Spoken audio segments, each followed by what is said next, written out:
Time for another unboxing. This time, as promised, it's going to be the Koenigstiger, King Tiger. This is the first Flames of War model I picked up after I purchased the starter set. It's only about $18 to $20 on eBay, US. So it's not really expensive, you know. And I've been dying to have a nice representation of this tank for a long time, because the Koenigstiger is, like I said in the last vid, I just love it. It's my favorite tank of all time. And yeah, so I mean, 18 bucks is really not a lot of money to spend, in my opinion anyway, because I used to be into this hobby called Axis and Allies miniatures. You probably heard of them. They were like this collectible miniature game, and basically they put them out like you know, magic cards and booster packs, and you know, you buy a booster pack for a particular theater of war or what have you, and you have no idea what you're going to get in there. You could get a whole bunch of stuff that you really like, and stuff that you really want to use and collect, and you can get a whole bunch of crap that you would never otherwise have purchased. And the experience I've had with them is it's much more the latter than the former. Unfortunately, Wizards is a pretty good company, but the problem with them was that they were pre-painted and they were just horrible. Like, the quality of the painting, it just really wasn't good. And you know, I understand that it takes a hell of a lot of manpower to pump out high quality, you know, painted miniatures. You know, and so like, they have to be able to, you know, mass produce them. But I keep thinking about the poor bugger at Axis and Allies, who tries to do a really good job in the miniatures, because they most likely canned him, fired him ages ago, because they're not as concerned about quality as they are the quantity. Yeah, here's an example. This is the King Tiger from the Axis and Allies set. I spent hundreds of dollars trying to get this one, and ended up just some guy knew I was looking for it at a game store, and knew another guy had one, and yeah, 20 bucks later. But you know, basically I spent like probably about $250 to $300, yeah, easily, buying booster packs and starter sets to get this. And the thing with Flames of War is that, you know, you don't ever get miniatures you don't want. Like, who in the name of God wants a Japanese tank? You know, I mean, they're just, you know, I'm totally understand if you're a big fan of the, you know, the Japanese forces of the Second World War. I mean, they had a lot going for them too, and a lot of, you know, they had their own thing going on. But you know, I'm not a big fan of their, you know, their equipment. So yeah, I just think that this is the best way to go about it. Is you buy what you want, and what you don't want, you don't have to buy. So yeah, let's just take a quick look. It's really nice painted in the front, and here's the back, and here's the assembly guide. I'm not a huge fan of the assembly guides for Flames of War. I mean, I'm very used to putting together model airplanes like Hasegawa and Tamiya. So I'm used to very, very detailed instructions, step by step. You know, step 1 through step 20. So yeah, you gotta kind of dry fit it a lot till you really feel like you know it's positioned in the right way. Looking at, you know, pictures online will help too, but that's really, you know, very minor. So let's get a look at what's inside this.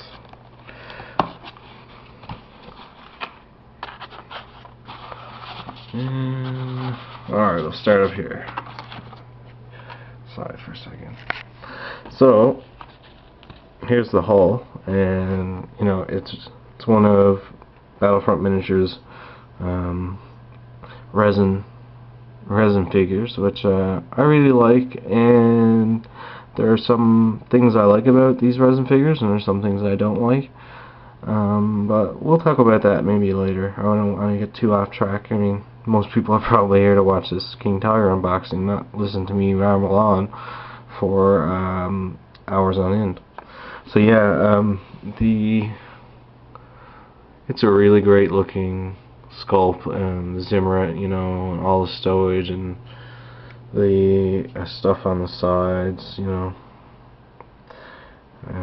And as you can see, I'll show you that how much bigger it doesn't look bigger from right here, but this is just the hull. After everything is assembled, it's going to come out to about here, with the armor skirts, the shirts, and yeah, so it's a little bigger than the Axis and Allies.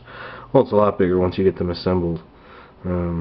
Just compare turrets compared to this. Yeah, pretty big. So yeah, I really like the hull, and it was in great shape too. No problems with it.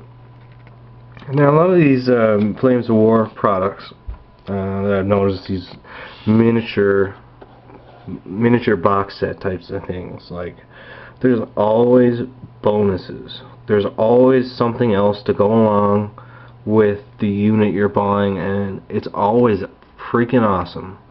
And in this particular set, you have your one King Tiger, but in the Second World War there were two different companies competing with each other, and the companies were called Henschel, and the other company was called Porsche. Yeah, and you probably have heard of Porsche before. They make sports cars now. I love Porsches more than any other car in the world. But yeah, before Porsche started making awesome sport cars, they made tank turrets, and they made tank chassis. And the Porsche people at Porsche, they designed their turret in a certain way, you know, to what they thought would work best. And then the other company, the company called Henschel, they also were competing to get the contract for their version of the turret. And what ended up happening, they decided to go with the Henschel turret. And the reason, well, I'll go over the reasons in a bit, but anyway, they decided to go with Henschel, but the people at Porsche anticipated that their turret and gun would, but like they thought that there was nothing or nobody that would be able to compete with their design, and they went ahead and manufactured 90 of these Porsche turrets for the King Tiger, anticipating that they would, you know, immediately get the contract, but they didn't. The Henschel company won, and here's why. First thing I should talk about, or one thing I should talk about with the King Tiger is how is it better than the regular Tiger? What makes the King Tiger a better, more powerful monster than even the infamous Tiger 1? And what the King Tiger can do, well, there was a problem with the Tiger 1, a small problem, in that the Tiger 1 could not fire on the move, meaning that, you know, while it's in motion the gun has to stay stationary, because if they fired the gun, the 88mm on the Tiger 1 while they were moving at a any reasonable amount of speed, the recoil would have drove the cannon back so far that it would have come out the back end of the turret. So that's one thing with the Tiger 2. They wanted to have a vehicle that would they could fire on the move, and that's why the turret with the Tiger, the Koenigstiger, is rather long rather than circular. So yeah, so let's talk about why the Henschel was better than the Porsche made turret. This one here is the Porsche turret, and when you're looking to identify it, the Porsche turret, or trying to decipher what King Tiger turret you're looking at, the Porsche turret has this, where the 88mm KWK 43 goes. There's like a concave wedge there, and what would happen is enemy tanks will be able to target this area, and it would because of this concave shape, rather than deflecting it away, it's only going to deflect it more to the center. It's going to actually push it more towards the tank rather than deflecting it away. So they decided to go with the Henschel turret. But there were already 90 of these Porsche turrets already made. So at the time, the Germans they had to have every vehicle they could possibly get into service. Anything, even the tiny Panzer I, would be pressed into service in 1945. Anything. So yeah, they made use of the Porsche turret, but there were about a little under 500 King Tigers made, which is not a lot, but I mean, they're such huge monsters that it's still formidable. So yeah, that's the turret. And another way, I'll take out the 88mm guns here, and hopefully you can see the difference between the Porsche gun and the Henschel gun. And okay, so what we have here, this one here is the Porsche, and this one here is the Henschel. The Porsche has just a long barrel with a reinforced back end, and it is riveted into place, which is weird because Germans didn't really like riveting, they preferred to weld. So yeah, and this one right here is the Henschel gun. I mean, I don't know if you can see it, but the Henschel turret, or the Henschel gun, has a telescopic thing going on. It's a telescopic gun barrel, in that when it's fired, the recoil pushes each section back, and absorbs the recoil. So that's an easy way to remember or to identify which Tiger you're looking at by the type of barrel and the type of turret. So yeah, that's the bonus that you get from the King Tiger box set. This set's a little gimmick, if you will. And let's just see what else is in here, because there's just a crap load of metal here. We got the tracks, which are freaking huge. They're about, I don't know, like maybe at least a couple ounces, if not more. Like very, I mean, Tiger 2 had massive tracks, very thick, very wide rather, and so they could they wouldn't get bogged down as much. And here we have the Scherzen. Well, it goes on the side of the King Tiger. It's very ergonomic, very streamlined compared to other Scherzen. almost the other ones are almost improvised. Love them. And let's see what we got. This looks like one of the track guards. Yeah, like there's just a ton of metal here, and it's awesome. Here we have the head for one of the tank for the tank commander. Really can't see this, I'm betting, so I'll just move this along so I can't really see too much detail. These are track links, and you paint them up and you put them on the Koenigstiger, and they look really great as stowage. And what else we got? So we got the hull mounted machine gun right here, and we got another tank commander with a headset on. So many options of how to do this. And here we have our hatch sprue, and this is an open hatch, and this is closed hatch. So you have the option of having that thing opened, or you can have the vehicle totally buttoned. Buttoned vehicle, meaning that there's none of the tank crews have any of their bodies exposed to enemy fire while they're on the tank.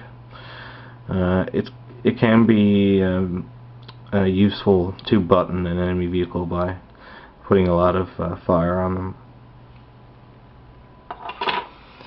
And let's see, yes, these will go on the front for the track guard, and these tubes are the exhaust for the back of the tank. And that is all the pieces, but my favorite part of this box set is that it came with a special die. I've never seen anything like this before. I have no idea what it's used for in the game, but it's so cool. We got a spade, you know, a target symbol, the German cross, a hand. I'm betting that's bad. And the ever so awesome SS lightning bolt. Love that. I actually thought when I bought the starter and this one, and like there was a die for each vehicle, I kind of thought that every vehicle in Flames of War would come with their own die, but they don't. Unfortunately, they don't all. There are some, but you can get other awesome dice sets online. And so that's the Koenigstiger, and that's me rambling on for 18 minutes about useless information. So that's about it. Next unboxing. Oh, I should tell you really quick, couple of updates. I am going to be doing reviews, unboxings of all this stuff too. Seen like the Legendary Panzer Wittmann, and anyway, yeah, I went and got. I've been really wanting to get Vallejo paints for a long time now, and Flames of War endorses Vallejo, and they made a deal with them where Vallejo makes the Flames of War paints, and the Vallejo paints are the best on the market right now. Like almost everybody, you know, agrees that they're the best on the go. So I bought the Quartermaster set, which is like the base set, the starter set, the colors that you're going to be needing the most. So I got that, and I bought the German armor set, which comes with a lot of really good greens. Well, it comes with a green and some good browns and grays. And I bought the German SS paint set. I'm not doing a whole bunch of SS infantry in the near future, but it actually just